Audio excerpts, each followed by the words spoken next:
February of 2022, I bought a retired ambulance and turned it into a full-time overland home.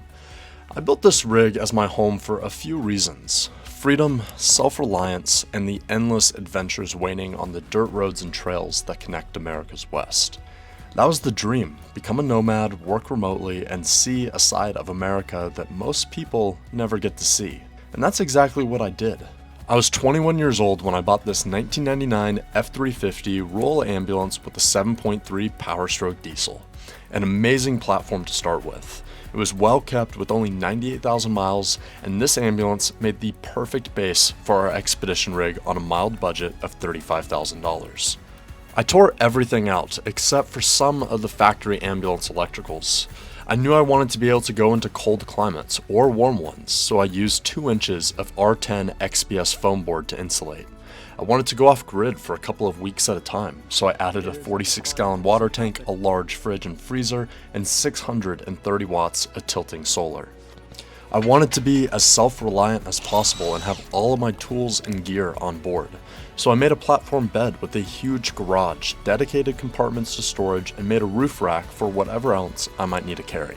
And I wanted it to feel like home, so I added a full kitchen, a shower, a pull-out table, TV or workstation, and even added a wood-burning stove. I spent the next couple of years spending a month or two at a time on the road, and then going back home to work and maintain my business. But the truck was ready, and I decided it was time to go full nomad. So I spent the next year living on the road with my dog Ruger, traveling mostly dirt roads and trails, spending all of my days living with nature in America's West. I've worked from Starlink over massive canyons in the desert. I've slept through negative 14-degree nights at almost 10,000 feet in Colorado. Spent my time chopping firewood to keep this cabin on wheels warm through the winter. Drank waters from streams, rivers, and lakes. While I had a shower in the rig, I hardly used it. I found myself cleaning off in rivers and lakes instead. I spent more time using Onyx off-road to navigate than Google Maps, finding trails that could take me to remote campsites far away from the never-ending buzz of the city. I've camped along rivers, lakes, cliffs, mines, huge mountains, and deep forest. Met many friends along the way, other nomads and travelers. The street-legal dirt bike I kept on the back was my deployable vehicle to go wherever I wanted once camp was made. The perfect setup to explore or go into town for groceries or a beer. Then it came time for the final step of this build. I found a shop space in Colorado where I converted this 2-wheel drive truck to a 4-wheel drive, which also lifted it about 4 inches, gave the truck a fresh transmission, and a new set of 33-inch tires. Low range and more clearance opened up an entirely new world.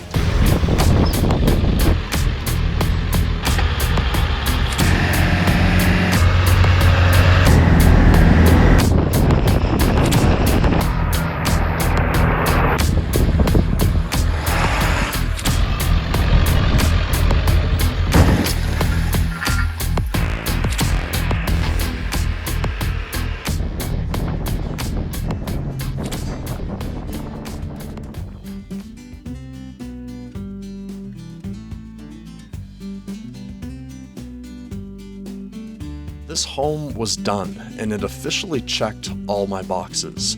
It was a self-sufficient home on 33-inch mud terrains. Home could be wherever you parked it. But that isn't exactly how it ended up going for me. I loved being out here as much as I actually enjoyed building these rigs and being in the shop, just getting in there, building, getting better, learning, and really just honing in the craft of building these rigs. So in April of this year, I reached out to a couple of nonprofits, and I had this crazy idea that I pitched to them, and we actually went forward and we did it. Here's the idea. We build really unique overland, kind of off-grid, off-road tiny homes on wheels, like this one behind me. And we film the entire build process over on YouTube for you guys to watch. But we build these rigs, we still build them on a budget, we still build them in a semi-DIY friendly way. And at the end of the build and a short adventure series, we run a giveaway on the build, giving anyone the chance to drive one of our rigs off. And as something to make this more meaningful for me and those of you guys that want to be a part of this, we're donating 10% of our bottom line to 2 very cool nonprofits that do a lot of trail cleanups, education, stewardship, but also fight for our access to our public lands so we can continue traveling and exploring them by vehicle. The giveaway ends on December 25th, and we're going to be making a very special phone call to the winner on January 7th. I honestly couldn't be more stoked to be working on a project like this, to be working on something that I care about, and I couldn't be more stoked for the new owner to show them everything about this rig, hand over the keys, and put them on their own adventures. So in this video, let me give you a full tour of our 1999 F350 four-wheel drive Power Stroke diesel adventure camper with a full home on the back. And if you like this type of stuff, welcome to Expedition Ranch, and I hope you subscribe and enjoy our channel. So let's start with the platform. This right here is a 1999 Ford F350 Super Duty. This truck has the 7.3 Power Stroke diesel engine. It's one of the most long-lasting, durable, reliable engines that Ford ever had in their diesel lineup. Most will say it is the most reliable out of all of them. I bought this truck with 98,000 miles and it now has 126. The only modifications that we've done to this vehicle is just adding a TS 6-position tuner. We usually leave it at the 50 horsepower setting, and all that does is it just gives it a little bit more pep in its step, a little bit more throttle response, and slightly better fuel economy. You can turn the tuner up more, but we don't, just because we don't have any other supporting mods to go with an extra 140 horsepower.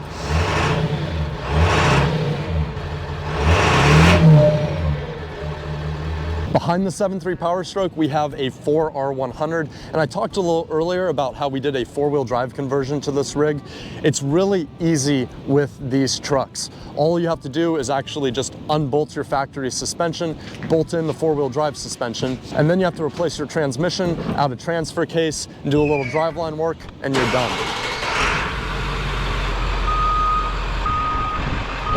So this transmission right here only has 5,000 miles on it. And we added some goodies to the transmission, like this deep dish pan. It also has an upgraded torque converter, and it has a stage 1 shift kit in it.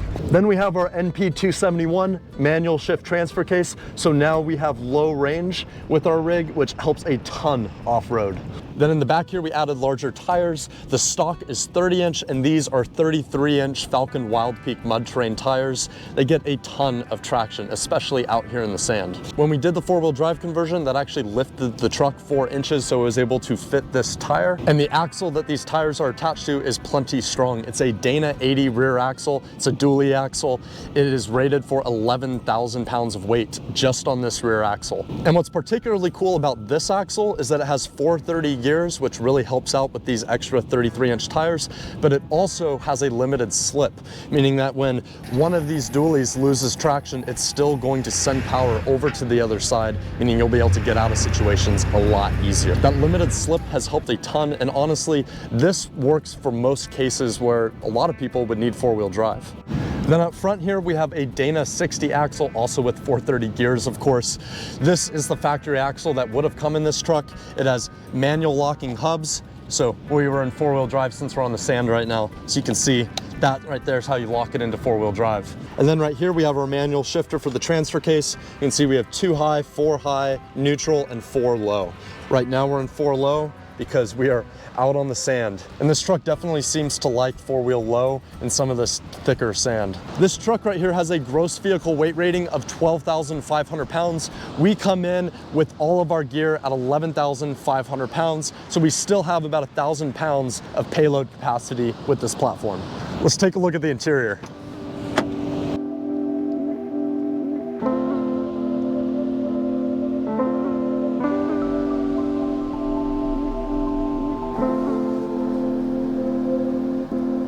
So the inside of this thing is pretty much factory, but we have included a couple of other things with this rig. This right here is a double din radio that we added. It's actually also a backup camera. This right here is our tuner. We usually just leave it on the factory setting, but we can turn it all the way up. which honestly I never do. We have a very clean and simple gauge cluster here. But to look at some of the things that aren't normal here, this is the original ambulance control panel. And you can see right here, we broke off one switch. I need to replace that. We actually set one of our bonus prizes right here as an Iceco fridge, and we hit this switch, so I need to replace that switch. But we got an amp meter, we got lights to tell us if any of the doors are open in the back. Our master switch controls things in the back like our fan, radio, water pump, all that. The sequencer switch, which is the one that's broken, that activates emergency lights, which would be this switch here as well. And then we have our front light bar, our high beam flashers, our siren horn, our left floodlight, our right floodlight, our rear load, which is also a light. This is our backup camera switch. This is the beeper for when you go into reverse and it makes that beeping noise. You can turn it off here. And then this is our spot beams up front. This also came with the ambulance. It's an idle controller, so when this turns on, you can see your RPM listed right here, and you can idle the engine up or down to be able to produce more power from the engine. Being that this truck was an ambulance, it had dual alternators on it, so there's actually 2 alternators, and you can push a lot of power out of this motor. I'm sure you guys can guess what this is, but this is to yell at people on the road when they're doing something stupid. Just kidding, we never do that. We also have a spotlight right here, so you can push this button and you can shine the light out. And another cool thing is this switch right here is a master on-off for the entire truck. So if I switch it to the off position, the entire truck will not turn on. And this right here is a block heater that we have plugged into our electrical system and inverter, so this can preheat your engine before you start in cold weather.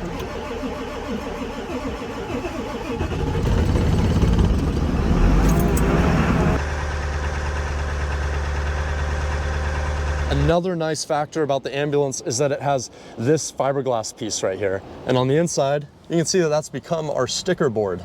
But it also allows us to have a full pass-through to the back. So you can just slide this to the side, you can lift up your countertop, and you can go right into the back.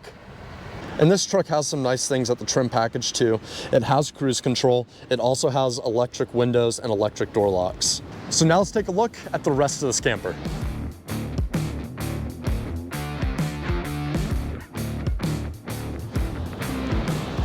So as for the actual habitat, the original ambulance box. So why would we choose an ambulance? Ambulance boxes are extremely durable and well made. This thing is made out of entirely aluminum. So all this right here, this whole thing is skinned in about 1/8" aluminum. The entire structure of it is 2x2 square tubing. It's all aluminum tubing, very strong, meant to withstand a double rollover. And that also means that we have no corrosion potential on this box. It's gonna last for decades. And another awesome thing about the ambulances is that they have a ton of built-in storage compartments. This is already built into the rig. This isn't something that I had to do afterwards. These locks, these handles, it's all already there. Now let me show you what we did to the outside of this thing.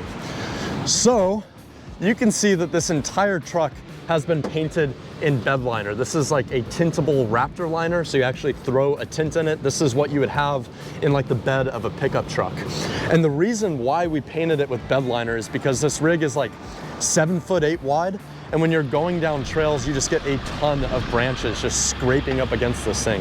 And instead of avoiding the trees and getting pinstriping with normal paint, now we just go through all the trees. The trees drag along the side of the rig and they'll actually leave bark and stuff like that, but it doesn't scratch, so we can just wash it off. And after having this paint on the rig for the last like 3.5 years, I think every rig of this size that I do in the future, I'm definitely going to use the bed liner. And since it was an ambulance in its prior life, there used to be an emergency light right here and a floodlight right here. And those lights went all the way around the vehicle. And what we did now is we actually used the factory ambulance electrical system and wiring to put in a normal floodlight right here, and then this is hooked up to our emergency lights. So now we're able to flash amber instead of flashing red or something like that. It's kind of like a construction vehicle. On this one right here where the floodlight used to be, we replaced that with a Kicker Marine outdoor speaker. We did that on both sides. We have 2 speakers here and 2 speakers on the other side. Those speakers are Bluetooth, and it's really nice to have them on both sides when you're out camping. This thing's kind of like a giant boombox.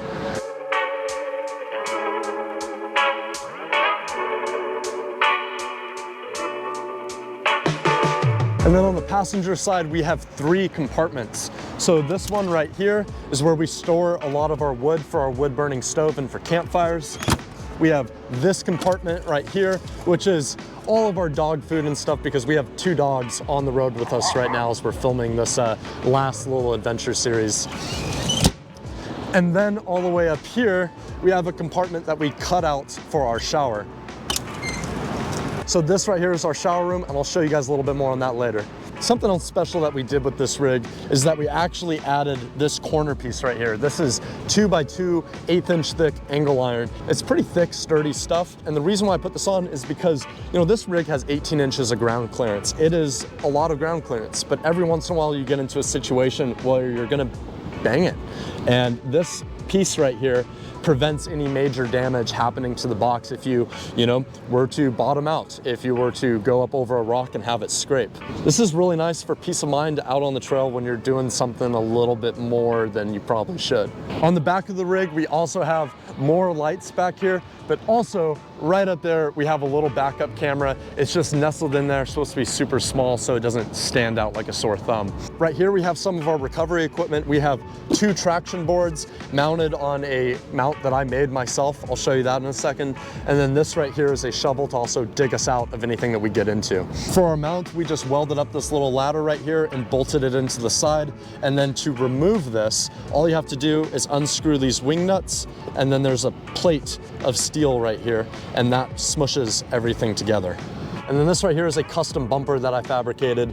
This right here is really nice because it gives something really sturdy on the back to bang up against. It also has a little bit of clearance between the rock rails and here, so if you have that departure angle issue ever, this will smack first. I designed this whole thing right here to eventually be an air tank, but I never ended up threading anything to make it an air tank. We have 2 large D-rings in the back, and then we have our hitch.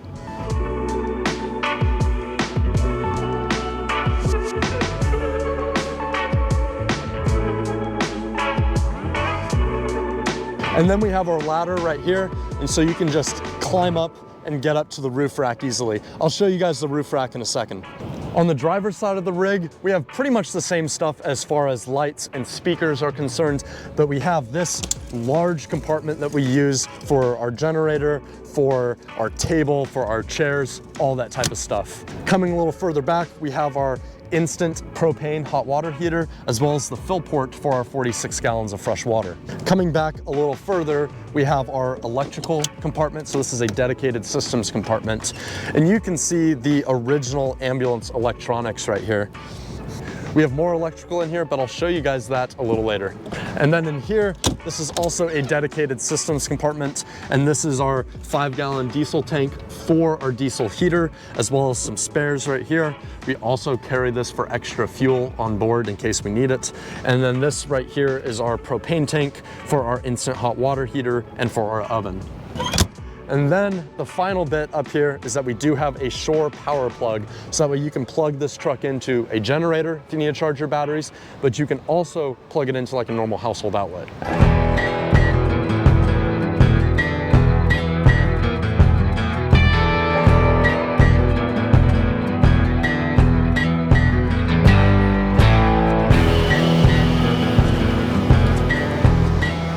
All right, now let's show you guys this awesome roof rack. So let me start by showing you guys the solar setup that's on here.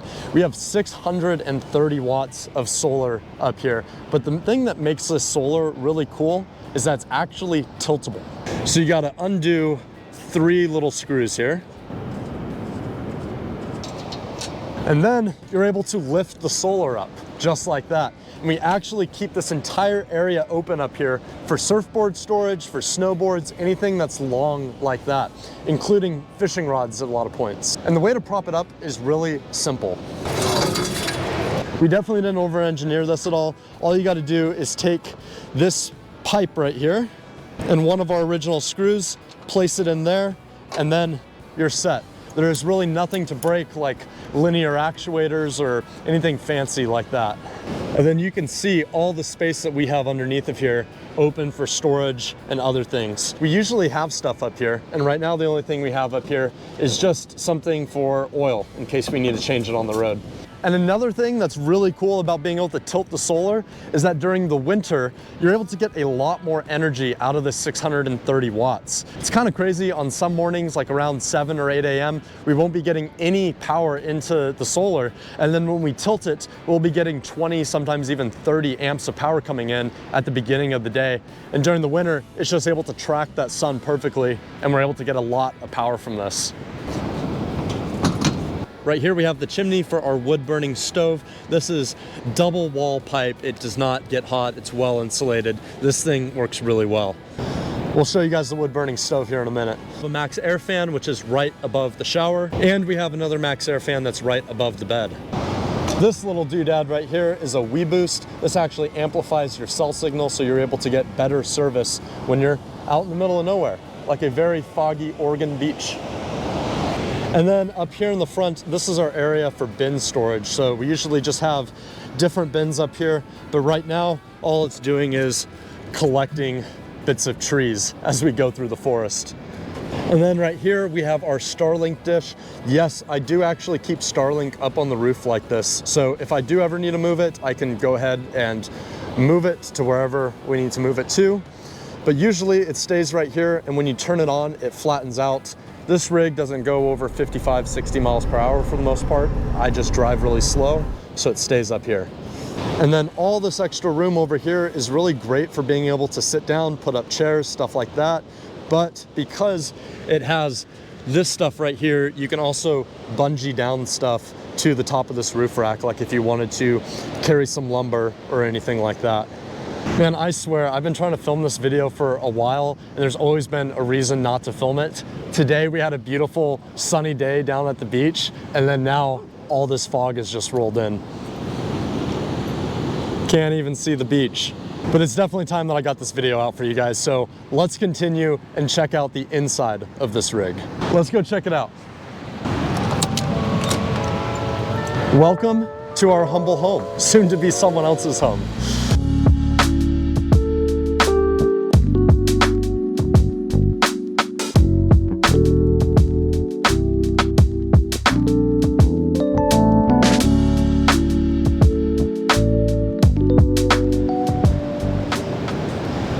So let's go inside.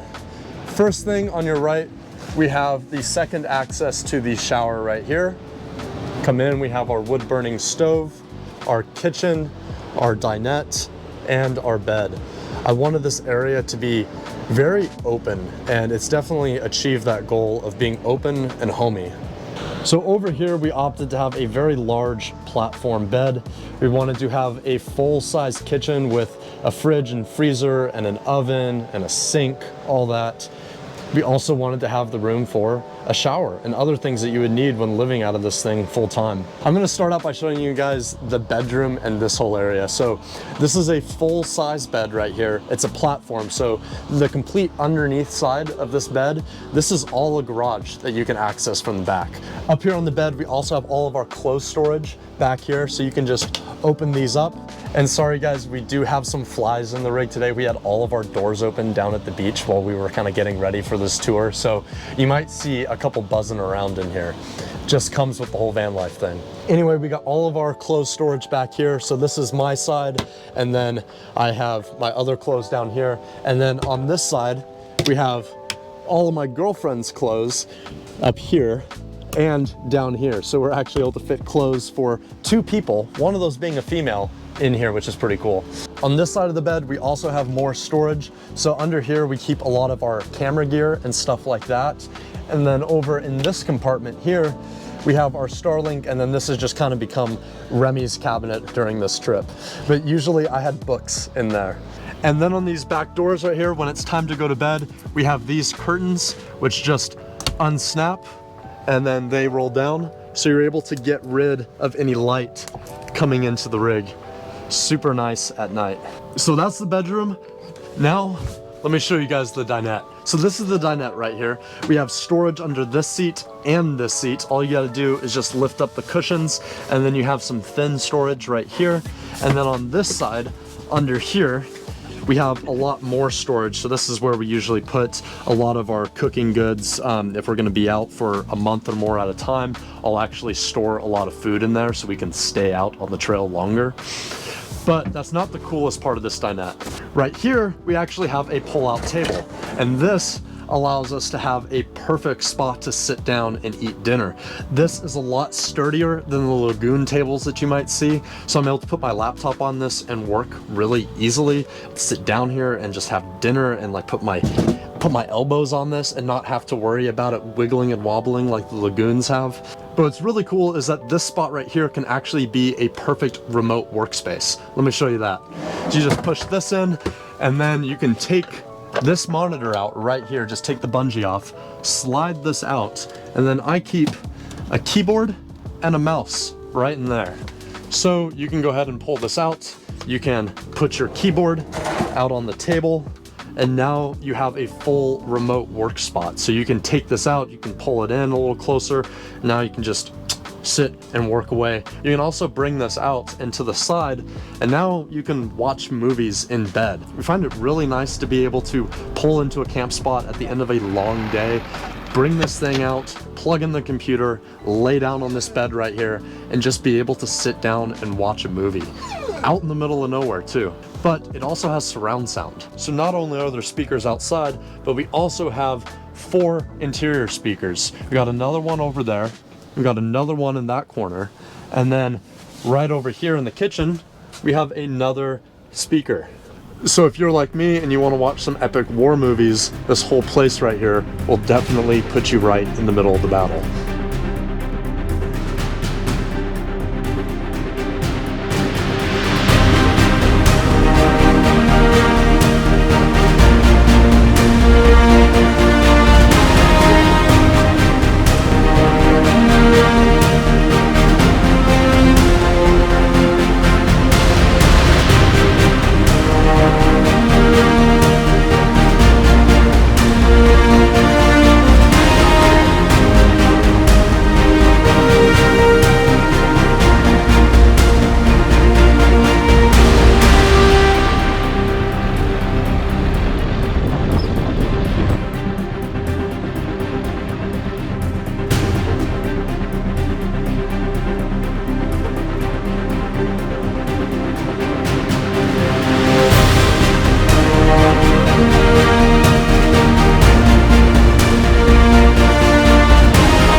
So let me introduce you guys now to the kitchen.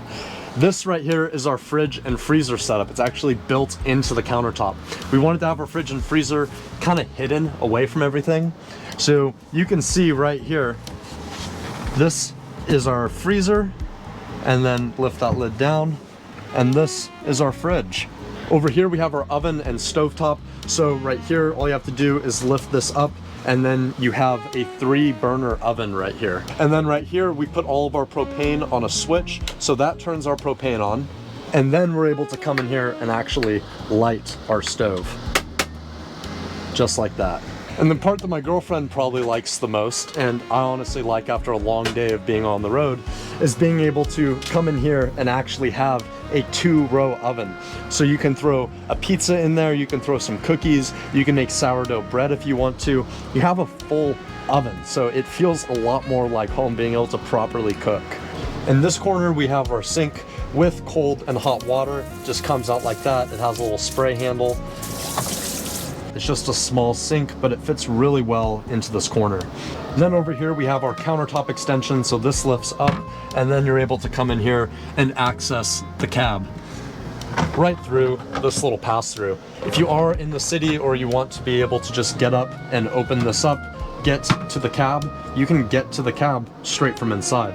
We also have a nice spot for a backpack, or we tend to use this to put towels and stuff in. This is really easy to access and makes good use of the space, so you can just pull this out, and then you actually have a full walkway into the pass-through, so you're not climbing over anything. We do have a small compartment right here. There is some plumbing and stuff that's accessible in here, but we tend to store a lot of things like trash bags, extra paper towels to go right here, soaps, stuff like that goes in this compartment.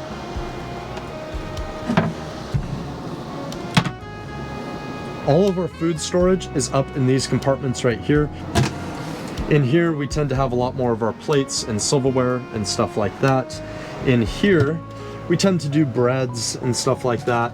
Man, looks like we're running a little low on food. These have struts on them, and they're also held in by magnets, so you can hear it click in right there. So none of these compartments ever open when we're going down the road. This compartment here tends to have a lot more grains and stuff like that, and it actually kind of goes back in there. So you can store a lot of food in that cabinet. And this one tends to be all of our spices and ketchup and all that type of stuff. Then we have a lot of our spices and sugars and stuff like that in these mason jars. This was a really good way to use the space that's underneath of this countertop.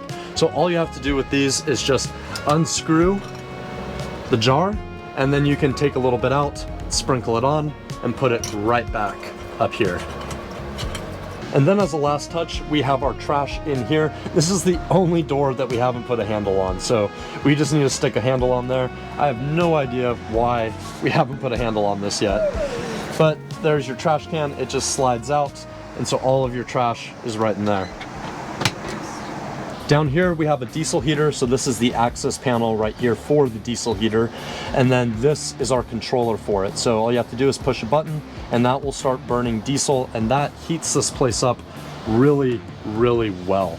I tend to use the diesel heater over the wood burning stove for the most part because this is way more efficient than the wood stove, and it heats the place extremely fast. We can get this whole home on the road warm in just like a minute or two.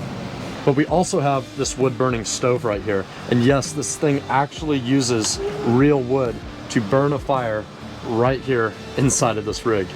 So the wood burning stove tends to work best in situations when you're gonna be in the rig for a long time during the day, because then you don't have to go through as much diesel, but it's also dead reliable. It is a lot more reliable than a diesel heater would be at, let's say, like high elevation or situations like that. So if you did want to take this rig out into extremely cold weather, you always have a backup, and it's really nice to know that you can always take a little bit of wood, stick that in here, get a fire going, and you always know you're going to be able to be warm. This thing is by far my favorite part of the rig, especially the ambiance in here when you get this thing going and it's late at night and you can see all the fire just reflect off of the cedar boards. Under the wood burning stove, we have more shelving. So in here is where I typically keep toiletries and stuff like that.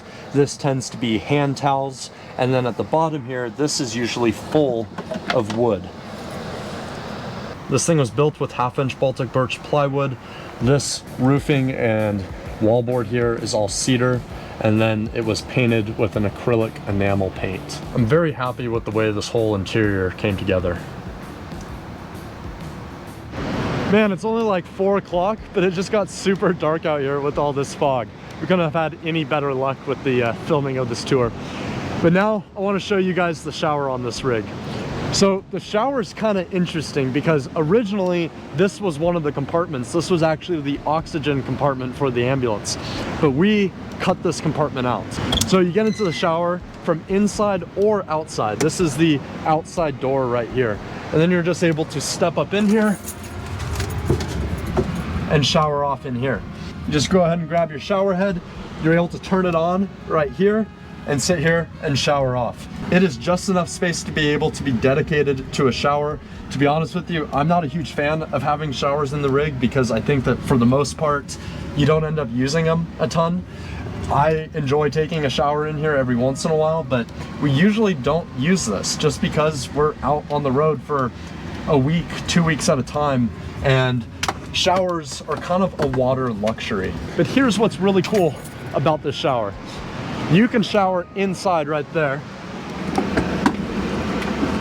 You can also pull this out and take a shower right here outside and just shower off. But let's say your feet are filthy. You can come in right here, shower off your feet, get everything clean, and once you're done cleaning off, then you can just come right through here and be inside without getting your floors all dirty. And I'm sure that a lot of you guys that have wives or girlfriends and want to convince them to go out on a trip or live in a rig like this, usually the shower is one of the requirements. I can't do this. I can't, it's too cold. Remy, it's not too cold, you just need to dunk under. Baby, this is colder than the water in Colorado. It's not. So we got you covered there. And you might have noticed that there's not a toilet in there. There's a whole story. So usually the toilet just sits right in there. We have these little D-rings right here where we're able to take a bungee cord or a strap and strap in a normal toilet right here. You can use a composting toilet, you can use a cassette toilet. We had a cassette toilet sitting in there. And then we left it outside while we were working on some projects back at the shop. And before this trip, we found out that a bear got into our toilet. So he actually put his fang right into the side of the black tank. And I was like, there's no way we're gonna be able to use this toilet. So when the giveaway rolls around, we'll have a fresh toilet in there for you guys. All right, now let me show you the garage. This is what I really love about this build, is just how much stuff we can store in here.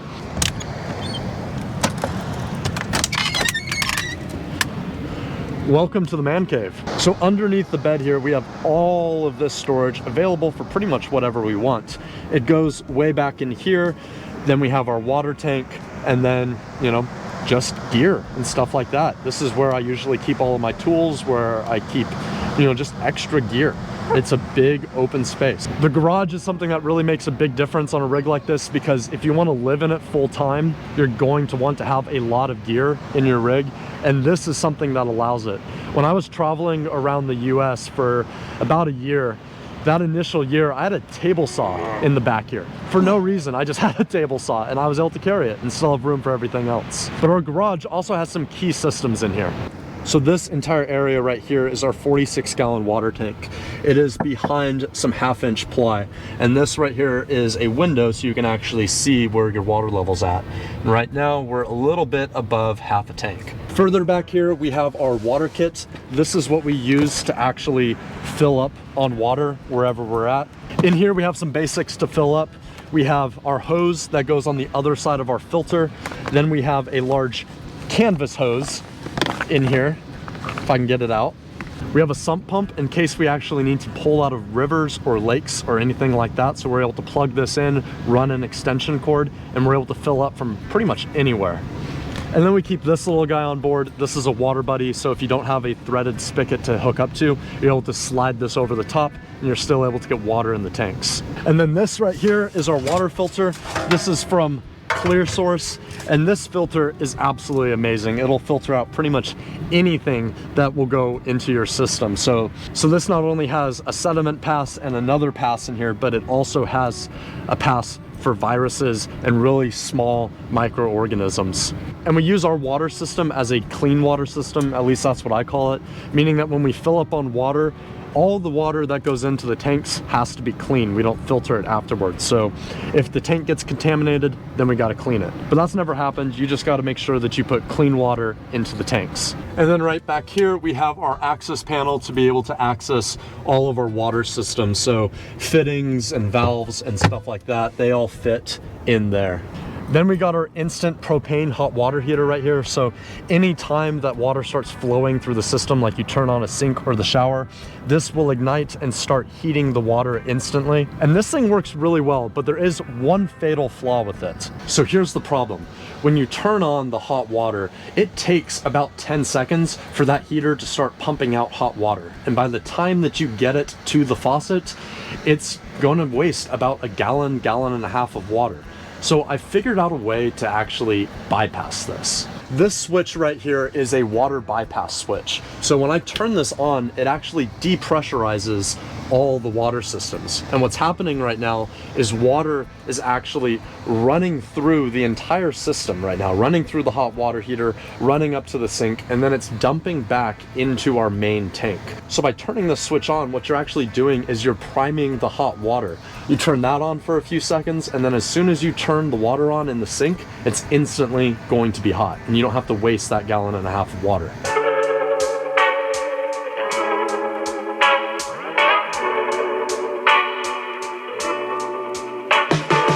Now let's check out the electronics. So first of all, we have the 630 watts of tilting solar up on the roof. Now that comes down into this compartment here. Now before I open this compartment, we used the original ambulance electrical system for some things in this build. We maintained it for our lights, our emergency lights, and to be able to operate other components on the build. So when I open this, the first thing that you're gonna see is a giant circuit board, and this is all original ambulance stuff. So you can see we got a crazy electrical system here. But as soon as that power gets generated from the 630 watts up on the roof, it goes into this Renogy MPPT charger and DC to DC charger. So what this does is it takes power from the sun and it charges our batteries. But it also takes power from our dual alternator setup in the engine and will also charge the batteries. So this is a 2-in-1 unit. And I've really liked this thing. It works really well. You don't notice the DC to DC charging unless you're driving every day. And since we've been out here in Oregon where we don't have a lot of sun, the DC to DC charging has actually been making up a large chunk of our power output. Then we have our main battery compartment under here. So all you have to do is lift this up, and then we have our main compartment here. This is our Renogy 3000 watt inverter charger. So this is a low frequency pure sine wave inverter. It'll work well for sensitive electronics, and it'll also do really well with inductive loads like an induction cooktop or a pump or something like that. And that's because it's a low frequency inverter, but it's also a charger. So when I plug into shore power right here, it goes to the inverter. And this inverter will actually charge the batteries at 75 amps, which is really nice for quick charging with the generator. These three batteries right here are Renogy's lithium smart batteries. So they have a BMS in them as well as an Ethernet port. And that Ethernet port goes into a monitoring screen inside, so you're always able to know what's going on with your batteries. And as a nice precaution for any 12-volt electrical system, or really any other one out there, we have a nice master switch that is able to turn off all of our electronics. So when I lived and traveled out of this rig, I never had a generator on board, and we were able to make it with 100% solar and DC to DC charging. We've recently gotten a small generator because we're out here in Oregon where there isn't much sun. But a small generator like this means that you can pretty much go anywhere and you never have to worry about tree coverage or anything like that. And the last thing that I really want to talk about and share with you guys is this Starlink system right here. So I was one of the original ones to get Starlink. It had just come out, and before that all that we had was the WeBoost. You turn on the WeBoost and you can go from like 1 bar on your phone up to about 5 bars on your phone. But that didn't help when you had no service. This Starlink right here allows you to be able to get internet anywhere, and it's a huge game changer for the van life community, for the overland community, for the nomadic workforce out there, because now you don't need to just be a hippie that lives in a van and doesn't do anything. Now you can actually have a legitimate career. You can pursue a legitimate career and remote work with something like this. So the things that I want to tell you about this are, first of all, it draws about 70 watts on startup. It goes down to about 30 watts. You have to run it through your inverter unless you convert it. The other thing is that it gets really good download. So it'll download between 150 and 200 megabits a second, but the upload is really slow. So as a video creator, I find that the upload speeds can be an issue. We're sitting at about 10 megabits a second for the most part. So that is a little bit of a con. The other thing I will say is that Starlink does not work well when you're in the forest. So if you're in an area where you have trees overhanging you, you're gonna get spotty service. But overall, this thing right here is a game changer for the nomadic and van life communities. I really couldn't recommend Starlink enough, and it's something that's allowed me to do what I've been doing on the road for the last couple of years. And I almost forgot to mention that our giveaway has 11 bonus prizes. They go out roughly every 2 weeks, and we've already had some winners, so there's a few left. But one of the prizes that we have as a bonus is a full Starlink setup. So the dish, the router, and 1 month's worth of subscription. So if you want to get yourself entered for the giveaway rig, the sooner you do it, the more chances that you'll have of actually winning something like one of our bonus prizes, like this Starlink. We have a Jackery 1000 coming out. We have another GoPro coming out. We have a Garmin InReach Mini, and that might be it. But check our website because we have a full list and schedule of the bonus prizes and their deadlines and when they're awarded. And if you want to check that out, go to expeditionranch.com. So now for the part that you guys have all been waiting for. Even though we're giving it away and we're doing all that with this thing, I'm still gonna tell you guys the numbers of what it actually took to build this thing and what it was like for me building it. So for this truck right here, when it was an ambulance with 98,000 miles, I paid $9,100 for the truck itself. Everything else that we did to this truck with the bed liner, the full interior conversion, the four-wheel drive conversion, all of that together with the truck, we came in at right around $35,000. But there's a little bit of a catch to that because it is not just $35,000. That doesn't account for any of my time building this thing because we spent a lot of time, money, energy, planning, all of that to build something that was really going to work for me. And you know, this truck has done exactly that. And I honestly couldn't be more stoked for whoever wins this rig. And if you do win this thing, I really hope that you actually get out there and use it like I built it to be used. Get out there on some dirt roads, get out there on some beaches, get out into the forest, try living in this thing for 6 months, a year. You know, even if you're a weekend warrior, don't keep this thing parked on the side of the house forever. That would really, if there's anything that would break my heart, it'd be to see this thing just sitting. So if you guys want to see more rigs like this one getting built, well, we're filming an F350 build over on our channel right now, so you can follow along with that build. And if you want to get entered to win this rig, all you have to do is head over to expeditionranch.com. Anything that you grab on our shop will get you multiple entries to win this rig. Plus, as I already said, we have 11 bonus prizes. So whatever's remaining right now on the bonus prizes, the sooner that you enter to win this rig, the more chances that you'll have of actually winning one of those bonus prizes. And if you do win a bonus prize, you are still in the game for the camper. Like I said earlier in the video, I couldn't be more stoked to be working on something that I'm passionate about, building out these rigs, doing the research, getting in the shop, getting my hands dirty with it, filming it for you guys. And you know, it's really amazing to be able to work with the nonprofits like Tread Lightly and the Blue Ribbon Coalition. I've been out here for years and I've seen dispersed campsites and trails get shut down because of trash, misuse, all sorts of stuff. And there is no reason to have a rig like this if there's no place to actually get out there and explore with it. So anyways, guys, I hope that you enjoyed the tour of our first giveaway rig, and make sure that you subscribe to the channel and check out expeditionranch.com. Until next time, happy camping.